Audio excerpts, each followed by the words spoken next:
Bismillahirrahmanirrahim. Assalamualaikum warahmatullahi wabarakatuh. Waalaikumsalam warahmatullahi wabarakatuh. Bersama saya Dianti, bertemu lagi di MRBJ Podcast. Masya Allah, hari ini saya merasa sangat beruntung karena kedatangan seorang narasumber atau pemateri kita yang sangat luar biasa, yaitu Ustadz Syahroni SPD, CWCTM. Assalamualaikum Ustadz. Waalaikumsalam warahmatullahi wabarakatuh. Beliau ini merupakan Dewan Pembina Wakaf Mulia Institute, founder Quran Mulia Academy, asesor kompetensi LSP BWI, Masya Allah. Pada kesempatan kali ini, insya Allah kita akan ngobrol-ngobrol ya Ustadz ya. Insya Allah. Tentang wakaf, yang mana sebenarnya wakaf ini Ustadz, untuk generasi milenial mungkin ya, belum terlalu dikenal, belum terlalu diketahui dengan detail. Betul. Nah, makanya pada kesempatan kali ini kita akan kupas tuntas nih. Insya Allah. Insya Allah ya Ustadz ya. Baik, Masya Allah. Sebelumnya saya mau bertanya nih sama Ustadz. Sebenarnya wakaf itu pengertiannya tuh apa sih Ustadz secara utuh gitu? Ya. Bismillahirrahmanirrahim. Kalau secara bahasanya wakaf itu artinya berhenti. Ya, berhenti. Apa maksudnya berhenti? Berhenti kepemilikan dari seseorang menjadi milik Allah Subhanahu wa taala. Nah, terus kalau dikembangkan lagi banyak sebenarnya definisi yang diungkapkan oleh para ulama. Nah, karena sekarang kita berada di wilayah Negara Kesatuan Republik Indonesia, alhamdulillah di negara kita sudah ada undang-undang yang mengatur tentang wakaf ini. Nah, di undang-undang itu disebutkan bahwa definisi wakaf adalah perbuatan hukum wakif yang memisahkan sebagian hartanya untuk dimanfaatkan untuk keperluan ibadah atau keperluan kesejahteraan lainnya. Nah, harta ini nanti diwakafkan untuk jangka waktu tertentu atau untuk selamanya. Gitu. Nah, itu kira-kira definisi wakaf menurut Undang-Undang Nomor 41 Tahun 2004. Begitu. Oh, Masya Allah. Kalau kita berbicara tentang sesuatu muamalah atau hal lain gitu, Ustaz. Tapi itu ada contoh dari Rasul ya, Ustaz. Betul. Ya. Nah, bagaimana sih sejarah wakaf itu sendiri di masa Nabi, di masa sahabat, atau bahkan ya setelah pasca sahabat itu bagaimana, Ustaz, sejarahnya?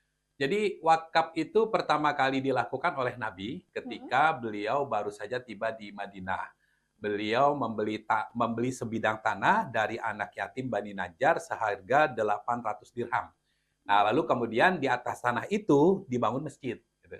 Dibangun masjid. Masjid apa? Masjid Nabawi yang kita kenal sampai sekarang ini. Gitu, itu ya. Tanah wakaf ya Ustaz? Iya, tanah wakaf. Wakifnya siapa? Nabi. Nabi Muhammad SAW. Nah, ini peristiwa wakaf yang pertama. Jadi kalau kita lihat alurnya ya, Nabi membeli tanah, kemudian tanahnya diwakafkan dan dibangun masjid. Gitu. Nah, itu alurnya seperti itu. Nah, cerita seperti inilah yang banyak sampai ke kita, umat Islam di Indonesia. Bahwa kalau bicara tentang wakaf, seolah-olah yaitu harus dengan tanah, kemudian dibangun masjid. Makanya kalau kita lihat di Indonesia saat ini, hampir sebagian besar tanah wakaf itu dibangun masjid. Sehingga kemudian muncul lagi persepsi bahwa kalau wakaf itu hanya dengan tanah, kemudian dibangun masjid, ya, dan seterusnya. Salah nggak persepsi seperti itu? Sebenarnya nggak salah, karena memang Nabi melakukannya seperti itu. Tapi kalau kita melihat dalam perspektif yang lebih luas, di masa Nabi itu ada lagi peristiwa wakaf yang lainnya. Setelah Nabi berwakaf tanah itu. Yang pertama adalah wakafnya Umar bin Khattab radhiyallahu an. Itu kalau nggak salah di tahun ke-8 Hijriah, setelah perang Khaybar, Umar bin Khattab mendapatkan ghanimah berupa sebidang tanah di Khaybar. Lalu Umar bin Khattab konsultasi kepada Nabi, ya Rasulullah, saya mendapatkan sebidang tanah di Khaybar, saya belum pernah mendapat tanah sebaik ini. Ma amartani bih, apa yang engkau perintahkan kepada saya? Kata Umar bin Khattab radhiyallahu anhu. Nah, lalu Nabi berkata kepada Umar bin Khattab, in syi'ta habasta aslaha wa tasaddaqta biha. Kalau engkau mau, engkau tahan pokoknya dan engkau sedekahkan hasilnya. Tuh. Jadi dari cerita Umar bin Khattab inilah kemudian kita mengambil sebuah pelajaran dan yang kemudian banyak diterjemahkan ya dalam banyak literasi sehingga muncul istilah wakaf produktif. Wakaf Baik. produktif. Kalau wakaf Nabi tadi, kesannya kan seolah-olah ini tanah, kemudian dijadikan masjid, dipakai untuk ibadah. Nah, Ya. nanti pahala si wakif dari mana? Dipakainya masjid ini untuk ibadah gitu. Nah, Jariah lalu kalau baik. misalnya yang seperti Umar bin Khattab ini, dapat pahalanya dari mana gitu ya. Nah, jadi begini, dan ini yang kemudian menjadi kisah Umar bin Khattab ini menjadi panduan ya buat pengelolaan wakaf selanjutnya. Jadi di dalam salah satu hadisnya Nabi menyampaikan begini, Izamata ibni Adam in qata'a amaluhu. Jika mati Illa. anak Adam, maka putuslah seluruh Illa amalnya. min salas. Illa min salasin. Yang pertama min shadaqatin jariyah, daripada sedekah jariyah, dan ini yang kemudian kita pahami dengan wakaf. Dengan wakaf. Kemudian yang kedua, au ilmu yang tafa'ubi, ilmu yang bermanfaat, awaladin soleh yadullah, atau anak soleh yang senantiasa mendoakannya. Nah, pertanyaannya begini, kenapa pahala wakaf ini terus mengalir, kata Nabi kan, meskipun si pelakunya sudah wafat, pahalanya terus mengalir gitu. Dicatatkan nih oleh malaikat untuk si wakif, meskipun dia sudah wafat. Nah, ternyata jawaban itu bisa kita dapati dari kisah Umar bin Khattab ini, yaitu apa? Pada kata-kata Nabi yang menyebutkan watasoddaqta biha, engkau sedekahkan hasilnya. Nah, ternyata kan kebun yang dimaksud oleh Umar bin Khattab itu adalah kebun kurma. Ya, di Jazirah Arab pada itu yang namanya kebun tumbuhnya kebun baru kurma kan gitu. Belum ada kebun sawah gitu ya, Ustaz ya. Betul, bukan kebun-kebun seperti sekarang gitu, kebun kurma. Nah, lalu berdasarkan perintah Nabi tadi, habas ta aslaha, ini harus dijaga asolahnya. Jadi karena ini asalnya kebun kurma, ya tetap dijadikan kebun kurma. Kemudian dikelola sebagaimana kita mengelola kebun kurma. Tapi begitu panen, hasil panennya itu harusnya kan karena ini milik Umar bin Khattab, ya udah buat beliau kan, terserah Pribadi beliau, gitu. buat pribadi. Tapi karena ini sudah diwakafkan ya, Nabi memerintahkan untuk diwakafkan, maka hasil panennya itu disedekahkan. Oh, Masya Allah. Hasil panennya disedekahkan. Nah, kita lihat yang pertama ya, pohon kurma ini 1 tahun itu panennya berapa kali? Misalnya. Misalnya 2 kali lah gitu ya. Misalnya 2 kali ya, misalnya 2 kali. Berarti dalam 1 tahun itu panen disedekahkan, dicatatin kan pahala untuk Umar bin Khattab. Betul. Nanti panen berikutnya lagi disedekahin lagi, dicatat lagi untuk Umar bin Khattab pahalanya. Terus tahun berikutnya panen lagi, dicatat lagi. Begitu seterusnya. Artinya apa? Pahala wakaf itu terus dicatatkan untuk si wakifnya sepanjang harta wakaf itu memberikan manfaat kepada masyarakat yang ada di sekitar tanah wakaf itu. Itu ya penjelasan yang dimaksud kenapa pahala wakaf itu terus mengalir meskipun si wakifnya sudah wafat. Karena harta wakafnya terus memberi manfaat buat orang lain. Begitupun sumur, yang sumurnya Khalifah Rasyid. Sumurnya Utsman bin Affan. Betul, nah, itu kisah yang ketiga. Kisah yang ketiga. Jadi kan tadi saya ingin menyampaikan ada 3 kisah wakaf sebenarnya. Betul. Yang pertama wakafnya Nabi, yang kedua wakafnya Umar bin Khattab, dan yang ketiga wakafnya Utsman bin Affan. Ini fenomena ibadah wakaf yang cukup fenomenal itu, yang menjadi pelajaran sampai kita buat sekarang ini. Tapi sebelum sampai ke situ, ada 2 hal lagi yang ingin saya ceritakan. Begini, tadi kan kurma ini dipanen, Betul. Ya kata Nabi disedekahkan. Nah, menyedekahkannya itu bagaimana caranya? Oh, ada caranya. Nah, iya, apalagi tahu juga Ustaz. Apalagi kalau kita tarik dalam konteks kekinian. Kan bisa begini ya. Pertama, ini panen kebun kurma. Ya udah disedekahkan dalam artian buah kurmanya dibagi-bagikan. Bisa begitu kan? Betul. Tapi kan bisa juga buah kurmanya itu dijual dulu. Dapat uang. Jadi uangnya lebih panjang lagi tuh. Nah, betul. Uangnya kita berikan kepada para penerima manfaat dalam bentuk beasiswa, santunan duafa, misalnya modal usaha gitu. Jadi makin luas daripada yang Nabi contohkan. Betul, betul. Nah, ini menarik ya. Nanti pada saat kita ngebahas misalnya apa sih bedanya sedekah, infak, zakat dan wakaf. Nah, betul. Nah, itu kita simpen dulu ya. Kita simpen dulu. Sudah ada di pertanyaan yang saya buat ya. Seperti yang di-mention terus ya sedekah jariyah seperti itu. Betul. Nah, itu kita simpen dulu. Nanti kita lihat ya. Kalau orang paham berdasarkan cerita ini, kemudian memahami perbedaan sedekah, infak, zakat dan wakaf, saya yakin pasti semua orang akan memilih wakaf. Gitu. Orang Oke. akan memilih wakaf. Walaupun misalnya uang yang dikeluarkan sama ya, misalnya cuma Heeh, heeh, Rp2.000. heeh. Orang yang 2.000 ini nanti bagaimana digunakan ya tergantung akadnya. Ya, apakah ini sedekah, apakah ini infak, apakah ini zakat atau ini wakaf gitu. Wakaf. Nah, tapi ini kita simpan dulu ya. Ya, kita Nanti simpan kita dulu. bahas di berikutnya. Oke. Sekarang eh, hal kedua sebelum kita ngebahas wakafnya Utsman bin Affan yang Hmm? berupa sumur tadi itu, Sumur. Heeh. begini, di sebelum itu ada lagi kejadian ketika turun firman Allah Subhanahu wa taala surat Ali Imran ayat 92 yang berbunyi lan tanalul birra hatta tunfiqu mimma tuhibbun. Kamu tidak akan sampai pada kebajikan yang sempurna sampai kamu menginfakkan harta yang paling kamu cintai. Ya. Nah, itu firman Allah Subhanahu wa taala dalam surat Ali Imran ayat 92 dan oleh banyak ulama ayat inilah yang kemudian dijadikan dasar tentang ibadah wakaf ini. Kenapa demikian? Karena ketika ayat ini turun, sahabat-sahabat Nabi itu berbondong-bondong datang kepada Nabi menyampaikan, "Ya Rasulullah, harta saya yang paling saya cintai adalah ini. Sekarang saya sedekahkan. Ya Rasulullah, harta saya yang paling saya cintai adalah ini," dan seterusnya. Nah, termasuk yang datang kepada Nabi pada saat itu adalah Abu Thalhah radhiyallahu an. Abu Thalhah radhiyallahu an, beliau datang kepada Nabi, beliau bilang begini, "Ya Rasulullah, harta saya yang paling saya cintai adalah ini, kebun Bairuha. Sekarang saya infakkan kepada engkau," gitu. Nah, kebun Bairuha itu kebun yang paling baik saat itu. Buah kurmanya paling bagus. Kemudian di tengah-tengah kebun itu ada sumber mata air. Bahkan Nabi kerap kali berteduh ya, singgah di sumber air itu. Oh, Masya Allah. Bahkan ayat surat Al-Imran 92 itu turun nggak lama setelah Nabi meninggalkan kebun itu gitu ya. Hmm. Kemudian turun Abu Thalhah radhiyallahu mendengar langsung diinfakkan. Nah, Oke. apa kata Nabi setelah mendengar ungkapan Abu Thalhah ini? Nabi bilang begini, ini adalah harta yang paling baik, ini adalah harta yang diberkahi, sekarang saya serahkan lagi kepada engkau untuk engkau kelola dan engkau bagi-bagikan kepada kaum kerabatmu. Seperti Nabi Memerintahkan memerintahkan Umar bin kepada Khattab. Umar bin Oh, Khattab. Masya Allah. Jadi Sama banyak ya sahabat yang mendapat arahan seperti arahan itu. seperti ke Umar.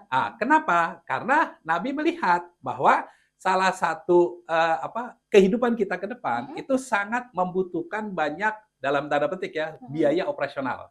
Betul. Ya, biaya operasional. Jadi kalau kalau bahasa orang sekarang itu duit bukan segala-galanya, tapi segala-galanya butuh duit gitu kan. Nah, pertanyaannya kan duitnya dari mana gitu. Nah, Nabi sudah membaca itu. Makanya kemudian Nabi menunjukkan sebuah sistem pengelolaan aset ya yang sedemikian rupa bisa mendatangkan uang dan uang itu dipakai untuk operasional. Kalau dalam konteks yang lebih khusus ya operasional dakwah untuk operasional dakwah gitu. Nah, ini nanti ada lagi cerita menarik tentang hal ini di masanya ketika Umar bin Khattab jadi khalifah ya. Mudah-mudahan nanti kita sempat bahas itu ya. Insya Allah Ustaz. Boleh dicatat dulu. Nah, Oke. lalu jadi kejadian yang terjadi pada Abu Thalhah inilah yang memperkuat tentang bagaimana mestinya harta wakaf itu dikelola ya. Oke, Jadi pengelolaannya. Jadi nggak melulu seperti yang pertama tadi, seperti yang Nabi lakukan ya, bahwa tanah jadi dijadikan masjid gitu, udah selesai gitu. Itu yang banyak sampai ke kita kan ceritanya. Padahal begini, kalau misalnya kita melihat atau memandang wakafnya Nabi pun dalam konteks pengelolaan wakaf seperti yang terjadi pada Umar bin Khattab dan Abu Thalhah ya. Sekarang gini, kita lihat aja di masa sekarang. Masjid Nabawi itu kan menjadi salah satu daya tarik umat Islam di seluruh dunia untuk datang ke Madinah dalam rangka melaksanakan ibadah haji atau umroh. Nah, ketika terjadi pelaksanaan ibadah haji dan umroh, itu kan artinya apa? Ini mendatangkan devisa kan buat negara Saudi. Artinya apa? Wakaf Nabi pun memberikan dampak ekonomi. Bahkan setelah Nabi wafat sekian ratus tahun lalu. Nah, jadi perubahan mindset yang harus kita lakukan nih sekarang Bapak Ibu sekalian ya, bagaimana masjid-masjid kita juga dikelola seperti itu gitu. Oke, Masya Allah. Supaya jadi, panjang sekali ya perjalanan dan manfaatnya. Betul. Ya Ustaz ya. Kalau kita lihat rukun unsur wakaf ya, menurut undang-undang tadi itu kan ada 6. Pertama ada namanya wakif, orang yang berwakaf.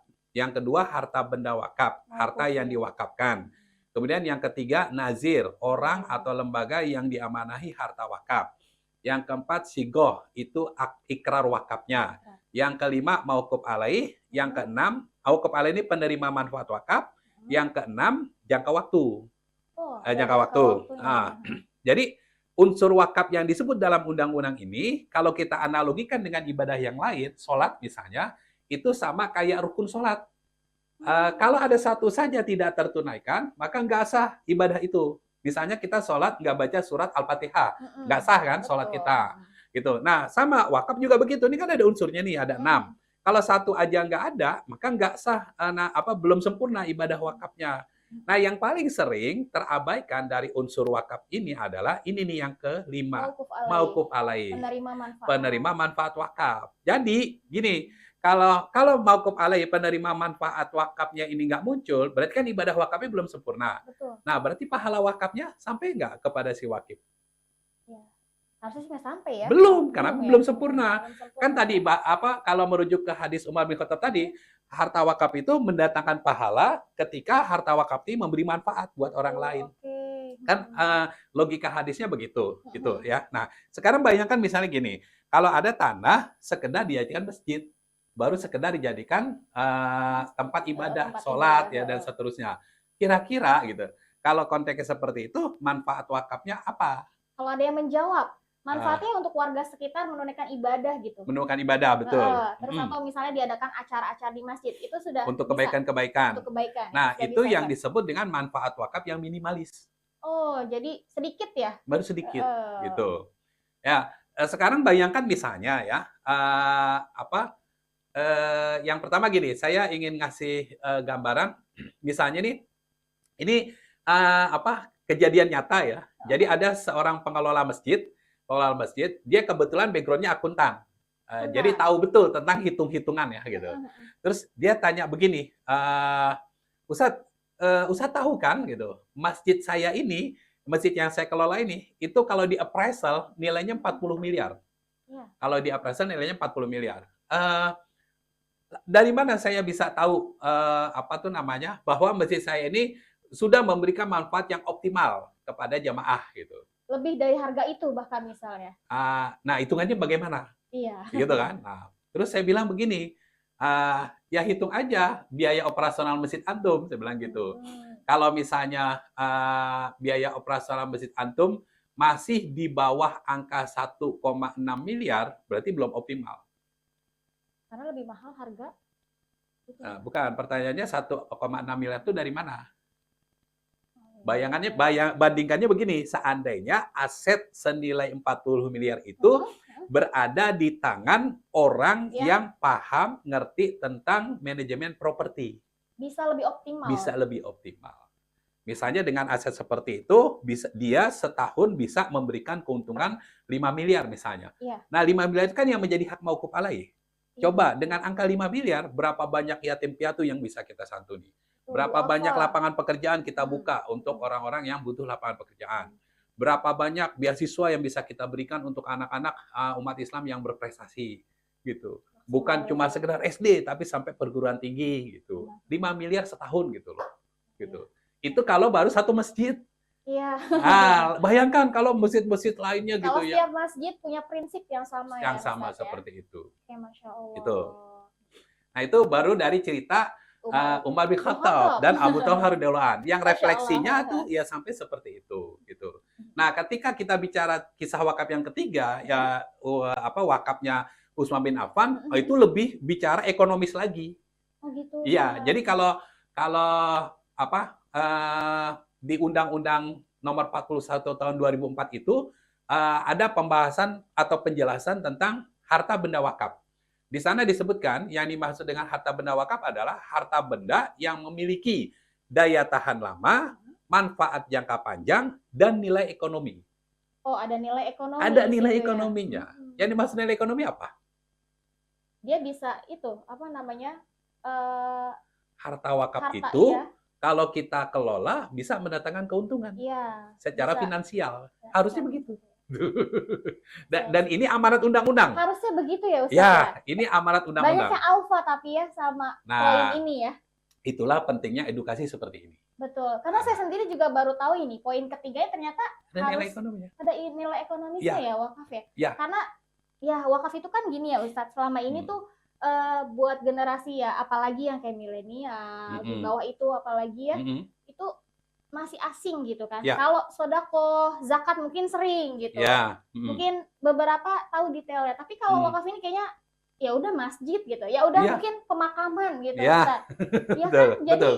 ya poin-poin detail seperti ini tuh sangat ya jauh lah dari kita Belum tahu banyak itu. yang mengangkatnya. Jadi belum banyak ustadz-ustadz kita yang membahas tentang wakaf dalam ceramah-ceramah mereka, khutbah-khutbah mereka, dan seterusnya. Makanya diperlukan banyak acara-acara seperti ini, syiar-syiar seperti ini, Betul, dan betul, seterusnya, betul, Masya supaya Allah. mindset kita tentang wakaf ini bisa berubah.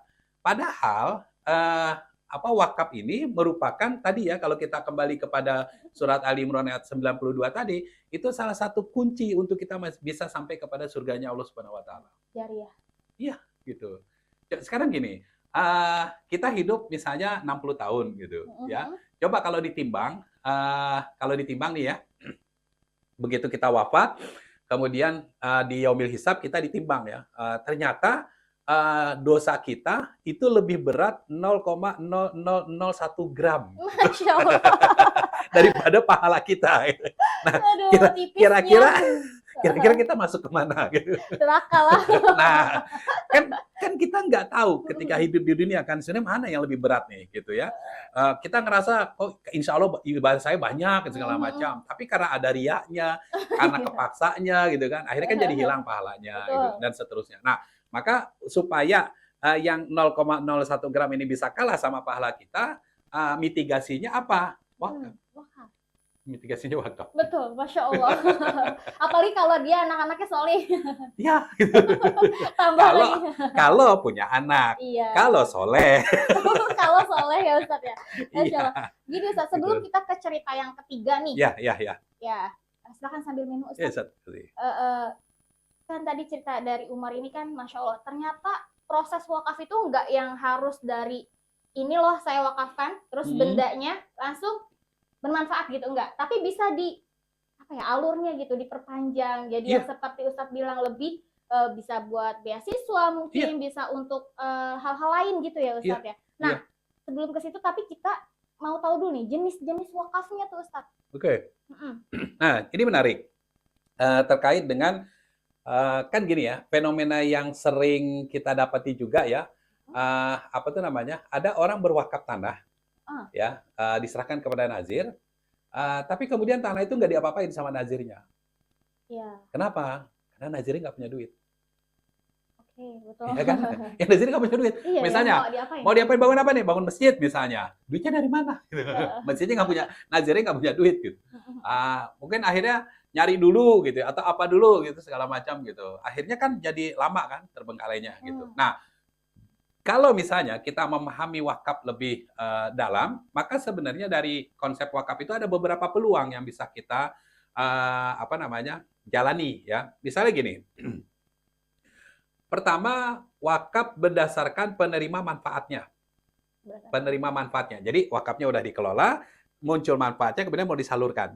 Ya, yang tadi saya sebutkan tuh misalnya nanti dalam bentuk beasiswa, ya, santunan dan sebagainya, gitu. Itu namanya penerima manfaat atau mauquf alaih. Nah, berdasarkan penerima manfaat ini, itu wakaf ada 3 kategorinya. Yang pertama ada namanya wakaf ahli. Wakaf ahli. Jadi ada orang berwakaf, akadnya wakaf ahli, maka ketika harta wakaf ini dikelola, kemudian mendatangkan manfaat, ya, berdasarkan nilai ekonomi tadi, maka seluruh manfaatnya ini setelah dikurangi hak nazir yang 10% diberikan kepada ahli waris si wakif. Oh, jadi tetap dapat ahli waris. Betul. Seluruhnya malah. Jadi misalnya begini, saya punya sekolah nih misalnya. Saya kan punya sekolah. Ternyata anak-anak saya ini, saya punya anak 4, anak-anak saya nggak ada yang kuliahnya di bidang pendidikan. Hampir semuanya di bidang IT, kerja di dunia IT dan seterusnya. Nah, kalau misalnya saya wariskan sekolah ini kepada anak-anak saya, ini alamat tutup di sekolah. Iya, karena mereka nggak punya kompetensi. Gitu. Nah, solusinya gimana? Saya wakafkan aja sekolah saya. Nah, saya wakafkan sekolah. Saya tunjuk nazirnya siapa, jadi nanti pengelolaan sekolah ini berada di si nazir. Cuman saya bilang, ini wakaf ahli ya. Jadi setiap tahun kalau dari sekolah ini ada keuntungan, maka seluruh keuntungannya diserahkan kepada ahli waris saya. Oh gitu. Seluruhnya. Seluruhnya. Itu kalau wakaf ahli. Wakaf ahli Ya. Jadi buat bapak misalnya, ibu-ibu nanti ya punya dana pengen daripada disimpan di lembaga keuangan tertentu misalnya ya, imbal hasilnya nggak terlalu signifikan ya. Udah kalau gitu saya ini aja misalnya investasikan di Masjid Raya Bintaro ini karena ada proyek ini. Kemarin dijelasin itu peluang imbal hasilnya bisa sampai 10% misalnya gitu ya. Mendingan taruh aja di situ gitu uangnya. Nanti imbal hasil yang didapatkan berdasarkan uang yang kita tempatkan itu akan seluruhnya diberikan kepada ahli waris Bapak Ibu nih gitu. Berarti masuknya ke bagi hasil gitu ya Ustaz? Betul, iya bagi hasil. Oh, bagi hasilnya diberikan kepada bagi hasil itu kan nanti harusnya menjadi hak mauquf alaih kan. Ya. Tapi karena akadnya wakaf ahli, mauquf ahlinya siapa? Ya ahli warisnya si pemilik dana itu, wakif itu gitu. Nah, itu namanya wakaf ahli. Kalau artinya apa wakaf ahli ini? Pertama, kita bisa berwakaf, kita bisa dapat pahala wakaf, dan ahli waris kita juga bisa tetap mendapat manfaat finansial dari harta wakaf kita. Gitu. Jadi dapat semua ya dapat Ustaz, semua. Dunia akhirat. Dunia gitu. akhirat. Masya gitu. Allah. Itu yang belum terbuka tuh sama Ya. Generasi sekarang mungkin belum tahu ilmunya ya. Mungkin Allah takdirkan kita yang mulai ngebukanya. Mudah-mudahan. Ya, semoga banyak yang paham tentang wakaf. Iya. Kalau ada yang tanya, ini kok ibadah tapi ngarepin imbal hasil kayak gini emang boleh gitu? Boleh. Karena Allah Subhanahu wa taala, bahkan Allah yang menyebutkan ya, bukannya hadis ya. Wabtagi fima ataqallahu darul akhirah wala tansa nasibaka minad dunya. Dari apa yang telah Allah karuniakan kepada kamu, kejarlah kehidupan akhirat kamu, wala tansa nasibaka minad dunya. Tapi jangan kamu lupakan kehidupan kamu di dunia gitu. Artinya apa? Boleh kita mengambil sebagian hasil dari apa yang kita ibadahkan itu ya untuk kehidupan kita di dunia. Apalagi untuk ahli waris kita gitu. Luar biasa sekali Islam mengatur hidup kita. Betul gitu. Nah, ini yang pertama. Yang kedua, ada namanya wakaf khairi. Wakaf khairi itu adalah orang berwakaf, kemudian harta wakafnya dikelola, terus ada manfaatnya, ada imbal hasilnya. Nah, imbal hasilnya ini diberikan kepada masyarakat umum. Jadi lawanannya. Tanpa untuk pribadi gitu, tanpa ahli waris juga tanpa. Nggak ada. Pokoknya semua diserahkan untuk masyarakat umum. Jadi misalnya tadi diinvestasikan di proyek wakafnya MRBJ nih. Kemudian ada imbal hasil. Nah, kemudian imbal hasilnya oleh pengelola wakaf ini diserahkan kepada lembaga zakatnya MRBJ untuk disalurkan dalam bentuk berbagai macam program. Apakah beasiswa, santunan yatim duafa, gitu, kemudian modal usaha dan sebagainya gitu. Nah, itu pokoknya si wakif tinggal terima pahalanya aja nanti di akhirat gitu. Pahala aja gitu. Itu kalau wakaf khairi. Nah, kalau wakaf yang ketiga nih, wakaf mustarak. Wakaf mustarak itu gabungan antara wakaf khairi sama wakaf ahli. Oh, digabung. Gabung. Gimana tuh? Jadi gini, misalnya saya wakafkan uang saya ya untuk digunakan dalam proyek wakaf di MRBJ ini, nanti imbal hasilnya 40%-nya untuk ahli waris saya, 60%-nya untuk masyarakat umum, khairi gitu. Oh, jadi tetap dapat untuk 100% cuma untuk masyarakat lagi gitu. Iya, betul. Oh, 50-50 gitu bisa Ustaz. Iya, jadi kalau wakaf ahli tadi itu kita dapat dua-duanya, dunia akhirat dapat. Kalau yang wakaf mustarak ini kita dapat 3. Dunia dapat, akhirat dapat, nilai sosial dapat juga. Gitu. Oh, Masya Allah, benar-benar hebat. Luar biasa kan konsep wakaf ini. Ini baru beberapa menit aja perbincangan, saya langsung wah gitu. Ya, benar-benar luar biasa. Itu kita tinjau dari sisi penerima manfaat wakafnya. Ya, penerima manfaat wakafnya. Dari mauquf alaih ya Ustaz? Dari mauquf alaihnya. Ada 3. Ya. Ada 3. Sekarang kalau kita melihat dari sisi waktunya. Waktunya. Wakaf berdasarkan waktunya itu ada 2. Yang pertama ada wakaf mu'abbad, ya, wakaf selamanya. Ya, yang kedua wakaf mu'aqqad, wakaf untuk jangka waktu tertentu. Jadi akad ya, sesuai akadnya ya. Jadi kalau wakaf mu'abbad ini udah umum ya. Jadi ketika kita berwakaf, maka ya udah harta wakaf ini selamanya akan dikelola oleh nazir. Sampai kapan? Ya ila yaumil qiyamah karena mu'abbad gitu. Nah, Tapi kalau wakaf muakkad itu hanya berdasarkan jangka waktu yang disepakati pada saat ikrar wakaf. Misalnya setahun, 2 tahun, 5 tahun, dan Oh, seterusnya. itu haknya wakif, Uh, Ustaz. kesepakatan aja Kesepakatan. antara wakif sama nazir. Oh, begitu. Misalnya gini, ini kan MRBJ misalnya mau bikin program pendidikan, kemudian rencananya mau membebaskan ruko ya, misalnya ruko yang ada di dekat masjid ini, nilainya misalnya 15 miliar secara keseluruhannya. Terus ada orang nih yang punya uang ya, misalnya ini saya ada uang 15 miliar gitu. Saya istilahnya pakai uang saya ini untuk membebaskan ruko itu, lalu kita buat akadnya. Akadnya adalah wakaf muakkad, wakaf sementara gitu. Nah, wakaf sementara berarti uang yang 15 miliar ini boleh digunakan oleh MRBJ untuk membebaskan ruko tadi. Kemudian nanti MRBJ mengelola ruko ini sehingga mendatangkan manfaat ya. Nah, manfaatnya inilah nanti yang menyebabkan datangnya pahala untuk si wakif tadi. Wakif tadi. Tapi karena ini akadnya wakaf muakkad, maka MRBJ juga harus mulai menyisihkan ya atau untuk mengembalikan uang yang 15 miliar tadi itu. Berapa tahun? Berdasarkan kesepakatan aja antara pengelola MRBJ sama si pemilik uang tadi gitu. Oh, begitu. Misalnya dibikin 15 tahun deh. Ya udah berarti 15 tahun. Maka setelah 15 tahun nanti MRBJ berkewajiban mengembalikan uang yang 15 miliar tadi itu kepada si wakif. Gitu. Oh, baik, Masya Allah. Artinya apa? Buat si pemilik uang,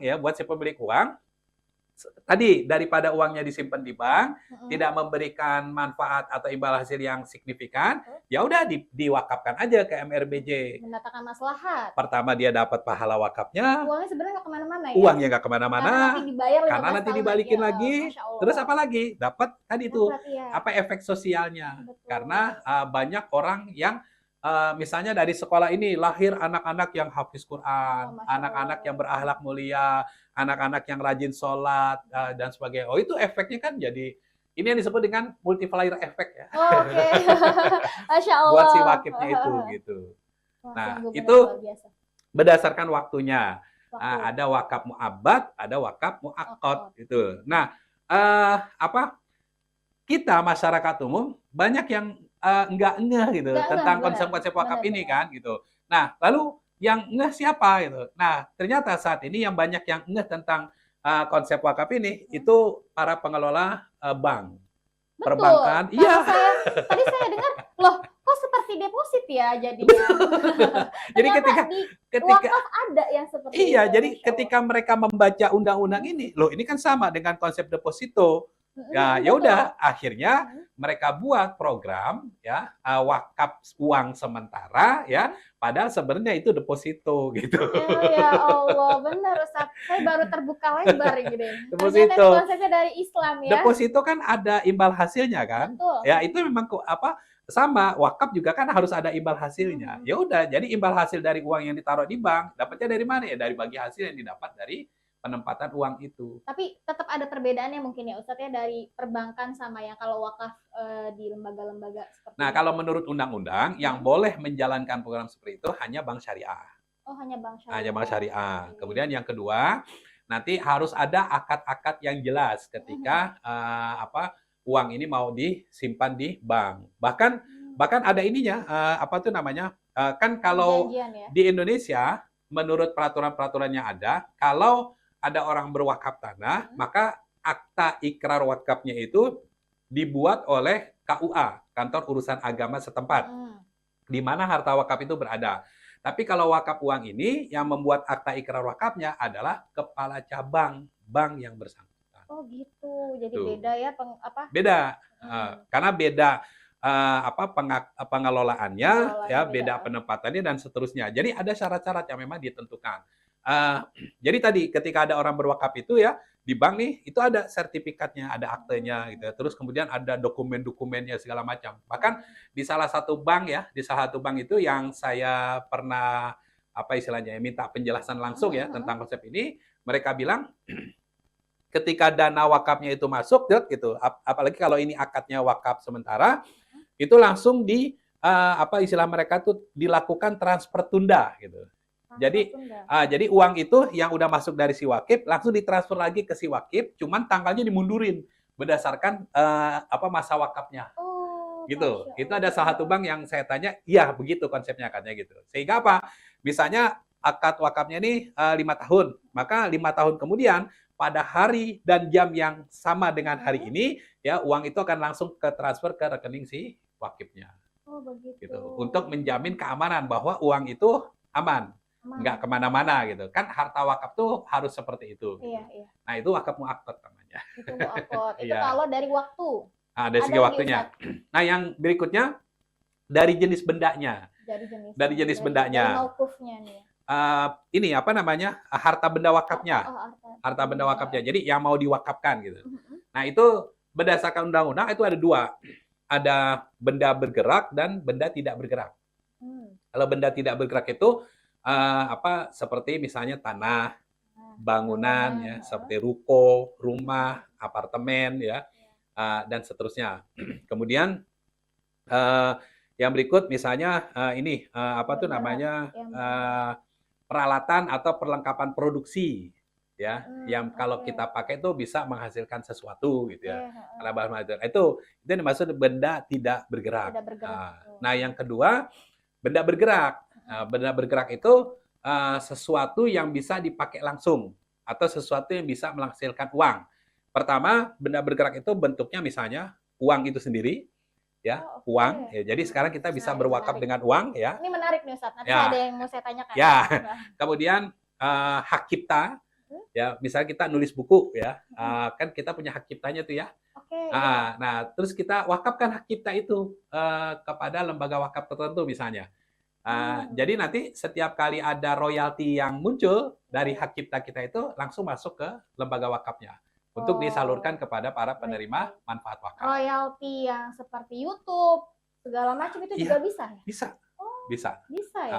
Benar-benar luas banget nih. Oh iya, iya. Wakaf ini ya, Masya betul. Allah. Jadi berdasarkan kajian-kajian itu emang sangat luas gitu. Luas banget. Itu. Nah, sebelum lupa Ustadz, saya mau tanya. Tadi kan Ustadz bilang uang. Iya. Nah, saya pernah itu dengar kalau uang itu kan menurut mazhab Imam Syafi'i katanya tidak boleh diwakafkan. Itu bagaimana Ustadz? Walau alam bisawab ya, perbedaan-perbedaan pendapat seperti itu. Tapi begini, kalau kita lihat sejarahnya, pertama wakaf uang itu di zaman Nabi dan zaman sahabat emang belum ada. Belum ada. Tapi wakaf uang itu baru difatwakan oleh Imam Az-Zuhri itu di abad kedua Hijriah. Di abad kedua Hijriah. Nah, di abad kedua Hijriah. Kemudian apa namanya? Kenapa Imam Az-Zuhri menfatwakan umat Islam pada saat itu segera untuk berwakaf dengan uang? Ya. Nah, karena gini, kita tahu ya, ketika di zamannya Khulafaur Rasyidin dan dinasti-dinasti setelah itu, setelah 4 khalifah itu, kan Islam menyebar ke berbagai penjuru kan. Kalau bahasa ininya penaklukan gitu ya, penaklukan. Kalau nggak salah di abad ke-8 itu, abad ke-8 ya, tahun ke-8 aja Umar bin Khattab itu sudah Umar bin Khattab apa? Mohon maaf, saya lupa rada lupa timeline waktunya ya. Tapi yang saya ingat begini ceritanya. Di masanya Umar bin Khattab ketika menjadi khalifah, beliau sudah menaklukkan Yarmuk. Yarmuk itu adanya di Irak. Ada di Irak. Kemudian dari situ beliau menaklukkan Palestina. Nah, dari Palestina kemudian pasukannya dipimpin oleh Khalid bin Walid ya, terus menyeberang ke Afrika sampai ke Andalusia. Gitu, sampai ke Andalusia. Jadi udah sampai ke situ. Nah, pertanyaannya begini. Pasukan-pasukan yang dikirim untuk melakukan penaklukan itu gitu ya. Pertama, biaya perjalanannya dari mana? Yang kedua, ketika mereka pergi, kan mereka meninggalkan istri dan anak. Betul. Nah, istri dan anaknya itu ma'isyah sehari-harinya bagaimana? Nafkahnya ya. Nafkahnya bagaimana gitu. Nah, semuanya itu ditanggung oleh Baitul Mal.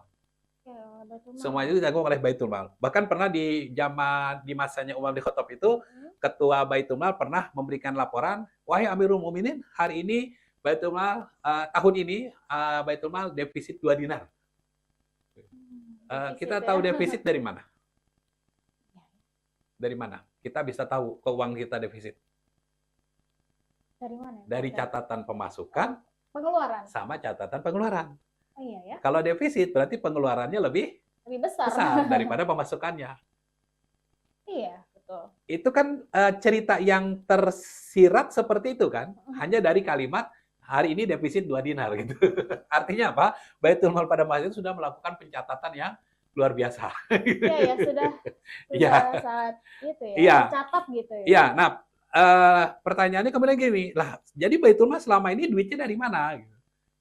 Untuk apa membiayai hidup ya umat Besar Islam, banget Pak. itu ya. Iya, Besar gitu. banget. Nah, jawabannya adalah ya tadi dari pengelolaan aset-aset wakaf yang didapat pada masa itu. Nah, kemudian di abad kedua Hijrah itu Imam Az-Zuhri melihat ini harta wakafnya antara pertumbuhan harta wakafnya dan pengelolaannya sama dengan persebaran umat Islamnya itu tidak terlalu signifikan gitu, sehingga masih kurang. Maka difatwakanlah pada hari itu tentang wakaf uang. Oke, Jadi dari apa namanya? Kalian umat Islam sekarang bisa berwakaf dengan uang kalian, nggak melulu dengan kebun, nggak melulu dengan ini segala macam gitu.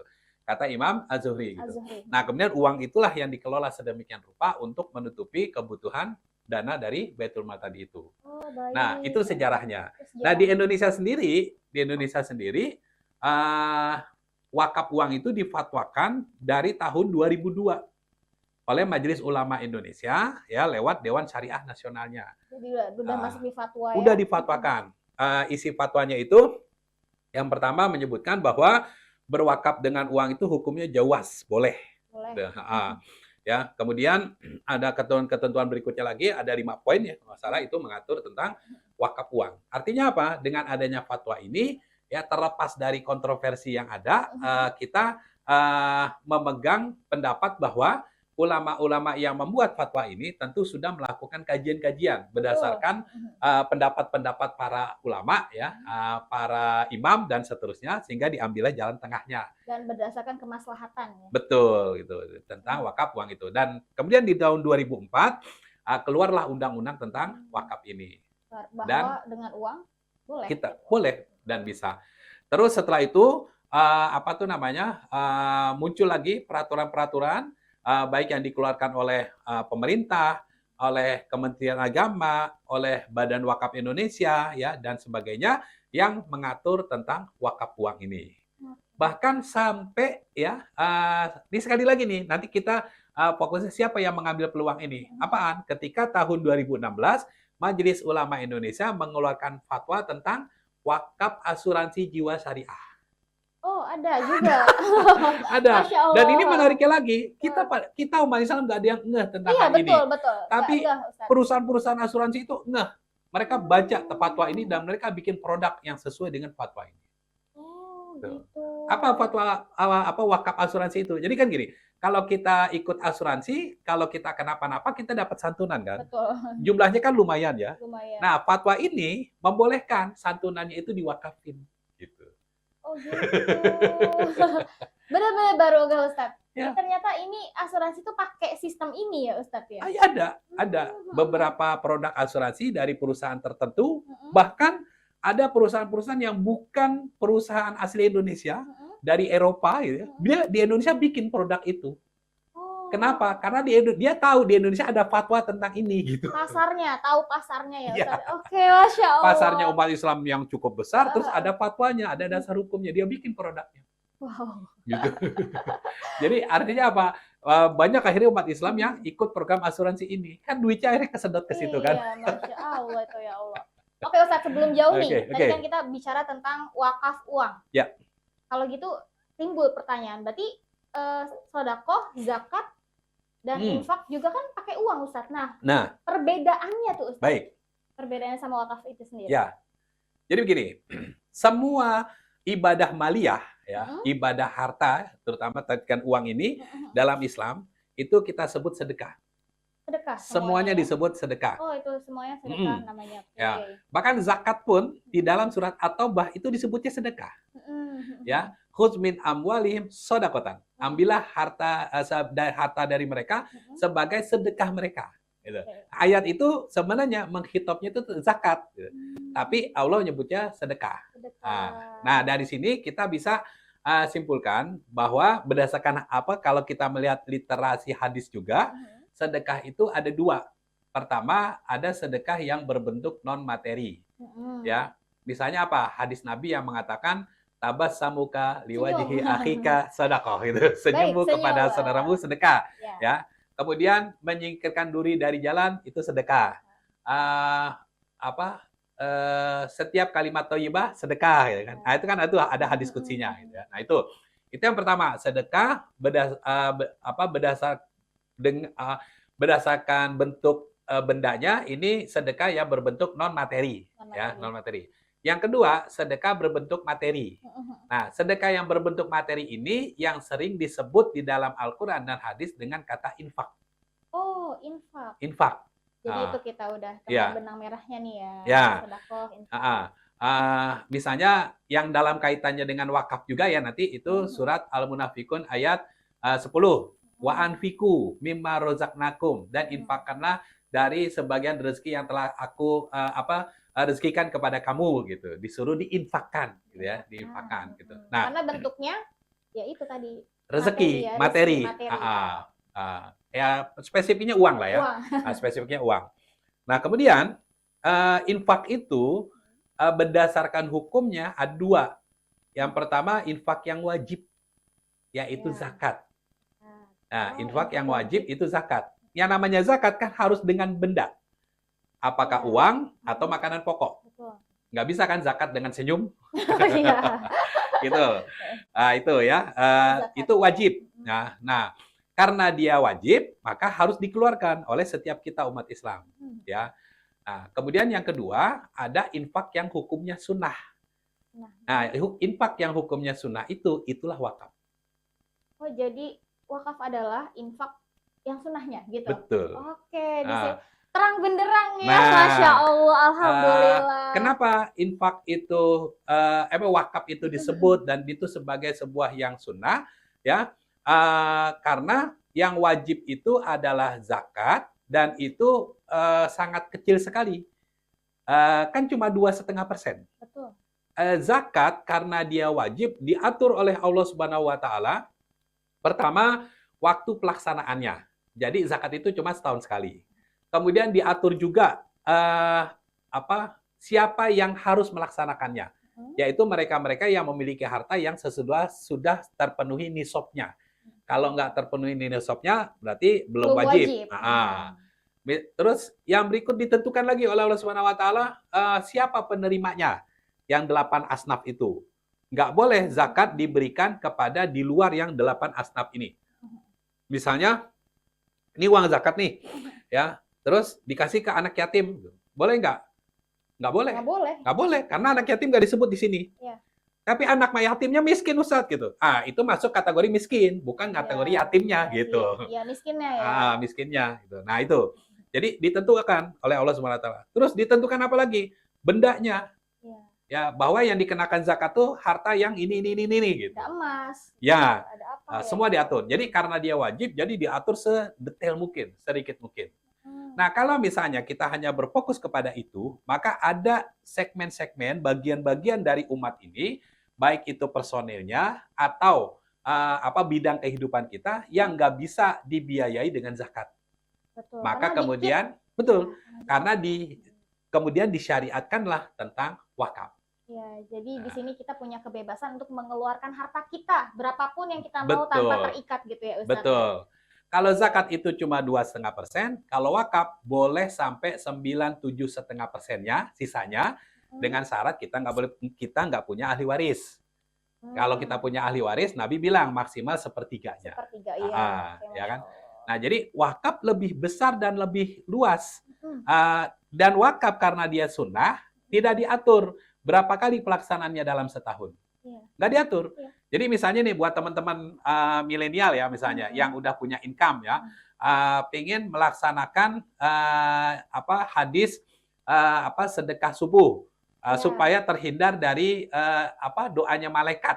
Yang dua malaikat itu kan, yang satu berkata, ya Allah gantilah harta yang berinfak ini dengan pahala atau ganjaran yang berlipat-lipat gitu. Yang satu lagi berdoa, hancurkanlah ya, bangkrutkanlah yang nggak bersedekah gitu kan gitu. Nah supaya terhindar dari itu, kemudian kita setiap pagi misalnya ya ngambil handphone kita buka m-banking kita transfer ke rekeningnya ini lembaga wakafnya MRBJ misalnya, kita berwakaf walaupun cuma 2.000 ya. Tapi setiap hari gitu. Nah, setiap hari 2.000, tapi niatnya wakaf ya. Wakaf, boleh nggak? Boleh gitu. Jadi berwakaf setiap hari dengan 2.000 rupiah itu, boleh gitu. Tapi kalau berzakat dengan 2.000 rupiah setiap hari, Tidak boleh. nggak boleh. Zakat ada aturannya ya Ustaz? Nggak ada aturannya gitu. Oke. Loh kenapa diniatkan wakaf? Kenapa nggak diniatkan infak aja? Nah, karena tadi kalau kita niatkan wakaf dari awal, insya Allah selain pahalanya jelas seperti yang kita bahas di awal tadi, gitu ya. Yang kedua, ini berpengaruh kepada si pengelola harta kita ini, ya. Jadi gini, kalau ini kita niatkan infak, walaupun cuma 2.000 nih, kita niatkan infak, maka oleh si pengelolanya, ya, misalnya lembaga zakatnya MRBJ ini, uang yang 2.000 ini nanti terserah mau dipakai buat apa aja, bebas, gitu, bebas. Tapi kalau misalnya kita niatkan wakaf nih, wakaf uang saya gitu ya, misalnya, maka uang ini nggak boleh dipakai oleh pengelola, tapi harus diinvestasikan, ya, harus diinvestasikan. Nah nanti dari investasi ini mendatangkan keuntungan, keuntungan itulah baru yang dipakai untuk kegiatan-kegiatan sosial. Jadi niat itu menentukan banyak efeknya, termasuk cara pengelolaannya. Oh, Masya gitu Allah, ya. luar biasa. Nah itu keajaiban wakaf. Betul. Kita taunya tuh ya saya sih sebagai masyarakat awam ya Ustadz, taunya wakaf itu ya udah wakaf tuh masjid, bangunan, tanah gitu kan, sempit gitu. Tapi ternyata seluar biasa ini ya. Betul. Kalau cuma sekedar buat tempat ibadah, kenapa disyariatkan wakaf seperti itu? Betul juga sih. Nah sekarang tuh kan lagi banyak nih bertebaran misalnya wakaf pendidikan. Itu bagaimana tuh Ustadz, menurut Ustadz tuh wakaf pendidikan? Ya, jadi gini, pertama pendidikan itu memang salah satu kunci ya untuk kita menyiapkan generasi di masa depan. Ya, alhamdulillah misalnya sekarang banyak nih sekolah-sekolah yang menyelenggarakan program tahfiz misalnya. Nah, ini efeknya buat kita umat Islam apa? Makin terjaganya Al-Qur'an. Makin syiarnya Al-Qur'an gitu ya. Kita perkenalkan Al-Qur'an ini untuk anak-anak kita gitu ya. Generasi-generasi setelah kita. Cuman umumnya sekolah-sekolah yang seperti ini itu bukannya mahal ya. Kalau saya lebih sering menggunakan istilahnya itu bukan sekolah mahal tapi sekolah berbiaya tinggi. Iya, rate-nya ya. Sekolah berbiaya tinggi. Kenapa? Karena kenapa berbiaya tinggi? Biasanya sekolah yang seperti ini programnya banyak. Kemudian yang kedua, kualitas programnya juga bagus gitu. Yang ketiga, SDM-SDM-nya itu berkualitas sehingga memang harus dibayar sesuai dengan kompetensinya. Nah, artinya apa? Pendidikan seperti ini membutuhkan biaya yang tidak sedikit. Ya, operasionalnya ya. Nah, kalau misalnya biayanya ini dibebankan hanya kepada orang tua saja, ini kita bicara dalam konteks sekolah swasta ya, yang tidak mendapatkan bantuan dari pemerintah. Kalau dalam konteks sekolah swasta, kalau misalnya biaya-biaya ini semuanya dibebankan kepada orang tua, maka jatuhnya ya ketika dibagi rata jadi sangat besar untuk setiap anaknya. Nah, maka untuk meminimalisirnya, kita masukkanlah di situ instrumen wakaf. Instrumen wakaf. Misalnya apa? Pertama, untuk pengadaan sarana prasarana pendidikannya. Kita bisa programkan dengan wakaf melalui uang. Nah, ini kita bicara tentang jenis-jenis program wakaf uang ya. Program wakaf melalui uang, istilahnya WMU, wakaf melalui uang. Kalau misalnya kita programkan seperti ini, ya, ini kayak di Masjid MRBJ kan udah dipajang tuh ya, ada akan hadir SDIT apa gitu ya, SDIT MRBJ, kemudian kita memberikan uang kita ya kepada pengelola wakaf di sini untuk membantu pembebasan gedung ya untuk sekolah ini. Nah, maka uang yang kita berikan itu dipakai untuk membebaskan gedung sekolahnya. Nah, maka gedung sekolahnya inilah nanti yang menjadi harta wakafnya. Nah, itu yang disebut dengan wakaf melalui uang. Wakaf Ya. melalui uang, tapi jadinya tetap akan menjadi itu tadi ya gedung, Gedung, gitu, ya, barang-barang gitu ya, betul. operasional. Ya. Gitu. Belum operasional, Oh, baru belum, gedungnya baru aja. gedungnya Baru aja. gedungnya aja. Nah, kalau operasionalnya, Mm-mm. nanti kita masuk ke bicara akad yang kedua, yaitu wakaf Berbeda uang. akad. Beda lagi. akad ya, Ustaz, Beda ya? akad. Jadi yang satu ada kata melalui uang, yang satu tidak ada uang langsung gitu. Bedanya apa? Kalau wakaf melalui uang, harta wakafnya adalah ruko yang kita beli, itu harta wakafnya. Kalau wakaf uang, harta wakafnya adalah uangnya. Oke, langsung dipakai untuk sesuatu uangnya, tapi kalau itu kalau wakaf melalui uang. Oh, itu melalui uang. Tapi kalau wakaf uang, uangnya nggak boleh dipakai. Nggak boleh Jadi, karena ini harta wakafnya. Karena ini harta wakafnya. Berlaku kaidah wakaf yang tadi, yang apa namanya, kisah Umar bin Khattab tadi. Harus dijaga keabadiannya, tidak boleh hilang, tidak boleh berkurang. Tidak boleh berpindah tangan. Jadi bagaimana tuh, Ustaz? Nah, harus diinvestasikan. Oh, diinvestasikan. Harus diinvestasikan.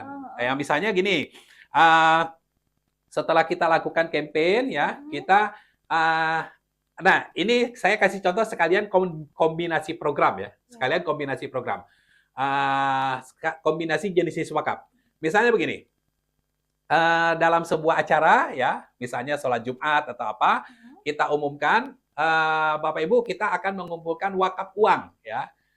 Silakan bagi yang berminat ya untuk mewakafkan uangnya ya. Nanti di sana sudah kita siapkan tempat akadnya gitu ya. Nah, terus setelah semua pada nyerahin uangnya, kita hitung gitu ya. Nah, ternyata terkumpullah tuh dana 1 miliar ya misalnya. Jadi kita punya wakaf uang, uang wakaf ya, uang wakaf 1 miliar. Nih uangnya nih wakaf nih, jadi uangnya nggak boleh berkurang, nggak boleh hilang, nggak boleh berpindah tangan, dan seterusnya. Kalau hilang, yang tanggung jawab siapa? Nazir harus menggantinya, Nazir, ya. Uangnya gitu. Nah, karena ini uang ini wakaf, nggak boleh hilang, nggak boleh berkurang, maka yang aman adalah uang ini taruh di bank. Gitu. Uang ini taruh di bank. Aman kan insya Allah. Kalaupun misalnya banknya kenapa-napa, ada LPS, Lembaga Penjamin Simpanan. Nah, itu. Jadi di Indonesia instrumen-instrumen itu sudah ada untuk menjaga keabadian uang ini. Nah, misalnya kita simpan di mana?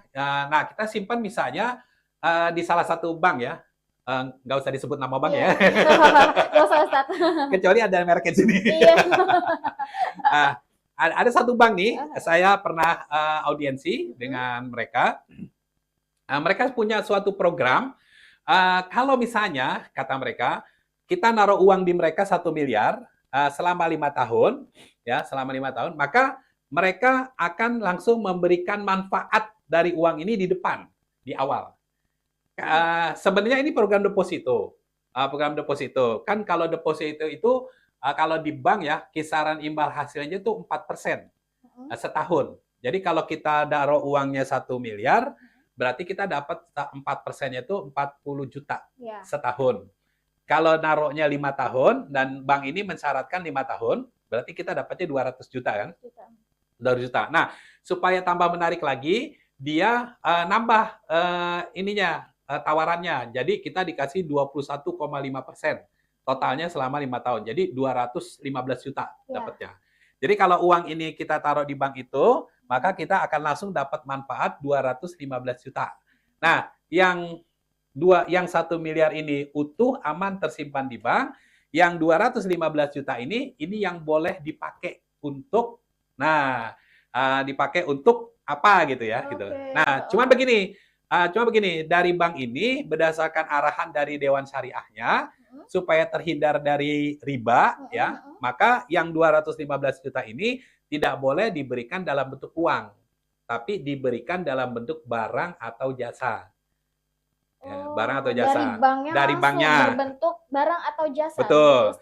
Misalnya gini, ketika kita taruh uang ini 1 miliar di bank ini, kita bilang sama bank itu, kami kebetulan punya zona muamalah, di sana masih ada gerai yang kosong, space yang kosong, kami ingin buat gerai ini. Nah, tolong buatkan plus isi-isinya gitu. Oh, gitu. Nah, nanti oleh si bank itu akan dibikinin tuh gerai itu plus isinya, bahan-bahannya segala macam, kita tinggal siap jualan.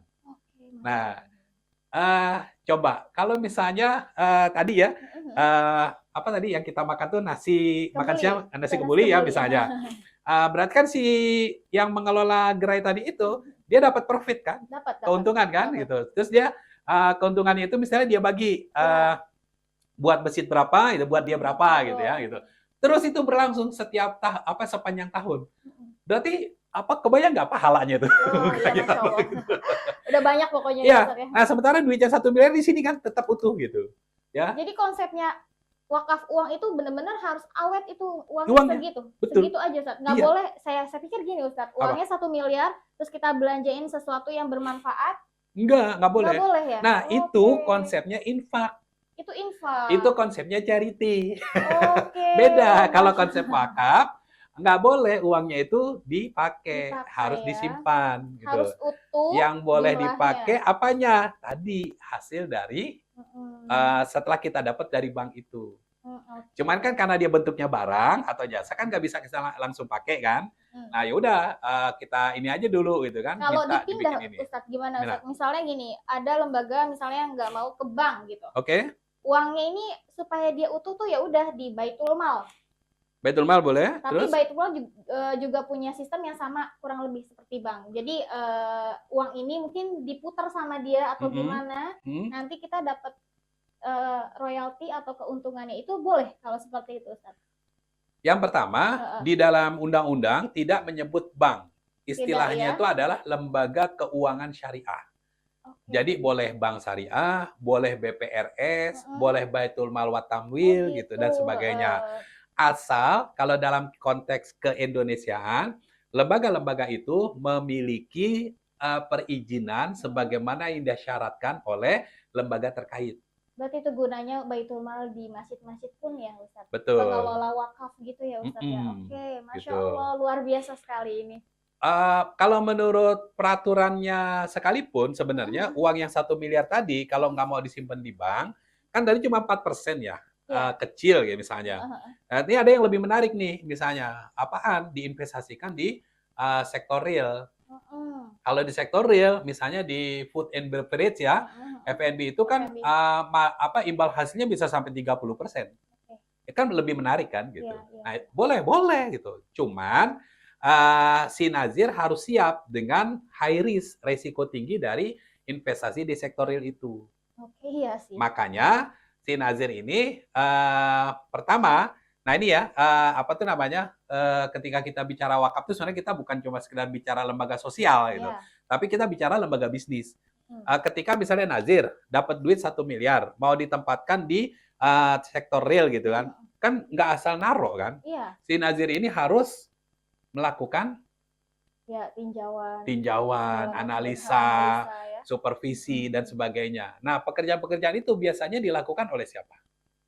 Kalau dalam konteks yang lebih umum. Perusahaan investasi. Ya? Oh iya ya. Perusahaan investasi. Betul. Iya, jadi lembaga wakaf sama kayak perusahaan investasi harusnya. Iya. Oke.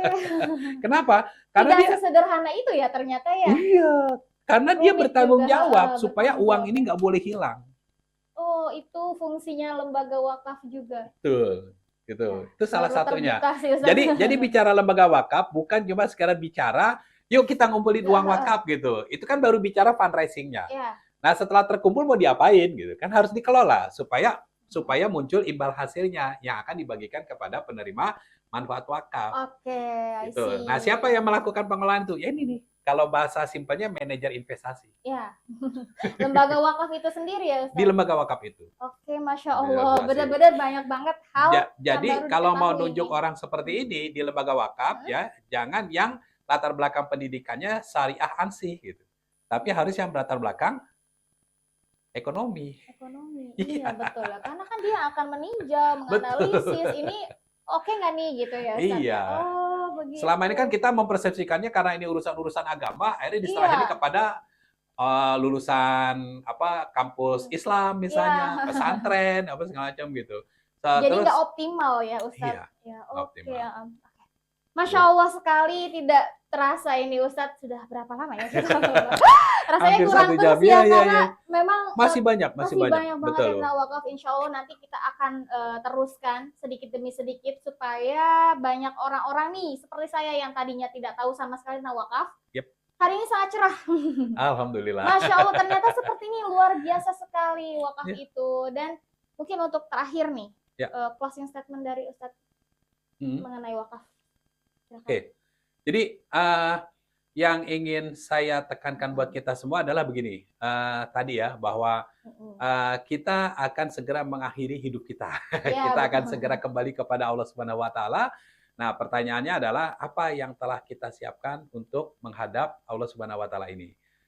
Kita nggak tahu apakah ibadah-ibadah kita selama ini, sholat kita, puasa kita, haji kita, dan sebagainya, itu diterima oleh Allah Subhanahu wa taala atau tidak, kita nggak tahu. Ya, husnuzonnya diterima gitu. Tapi kalaupun Amin. itu diterima, apakah itu cukup gitu untuk membayar nikmat-nikmat yang telah Allah berikan semua kepada kita ya. Dan menebus dosa-dosa kita. Dan menebus dosa-dosa kita. Nah, di waktu yang singkat ini, maka ada salah satu cara untuk memitigasi supaya kita bisa selamat ya nanti di yaumil hisab, yaitu dengan wakaf. Tuh. Walaupun sedikit ya, misalnya katakanlah Rp2.000 ya, kita berwakaf nih gitu ya. Tapi kita rutinkan ya, setiap hari ya, 2.000, 2.000, 2.000 dan seterusnya. Kemudian oleh MRBJ, Lembaga Wakaf RBJ digunakan untuk membangun lembaga pendidikan yang di sana lahir anak-anak yang hafal Quran, anak-anak yang akhlaknya baik ya, rajin sholat ya, dan seterusnya. Maka dari situlah pahalanya itu akan mengalir kepada kita terus-menerus meskipun kitanya sudah menghadap kepada Allah Subhanahu wa taala. Jadi kalau tadi ternyata timbangan kebaikan kita kalah dengan dosa kita 0,001 gram ya, tapi karena ada wakaf yang kita lakukan, mereka menetes nih ke timbangan kebaikan kita, tik tik tik tik dan seterusnya sampai akhirnya timbangan kebaikan kita jadi lebih banyak daripada dosa kita. Amin amin ya rabbal alamin. Ya. Masya Allah, sungguh-sungguh bermanfaat ya insya Allah Amin, ini amin, insya ilmunya. Allah. Terima kasih banyak Ustadz. Sama-sama. Jazakallah khairan atas ilmunya yang Wa'alaikum. luar biasa. Semoga Amin. kita punya kesempatan lagi nih untuk berbincang-bincang. Insya Allah. Mungkin kita akan lanjutkan tentang wakaf atau tentang hal-hal lain. Ya. Sekali lagi semoga Allah merahmati kita ya dengan majlis ilmu ini. Amin, amin, amin. Oke. Sebagai penutup, saya ucapkan jazakillah khairan. Waalaikumsalam. Iya. Oke, sahabat baik, itu tadi perbincangan dengan pemateri kita yaitu Ustadz Syahroni SPD, CWCTM yang merupakan Dewan Pembina Wakaf Mulia Institut. Luar biasa sekali, ternyata banyak sekali hal yang bahkan saya sendiri tuh baru tahu. Semoga menjadi manfaat juga bagi para pemirsa semua. Saya Dianti, sekian. Wassalamualaikum warahmatullahi wabarakatuh.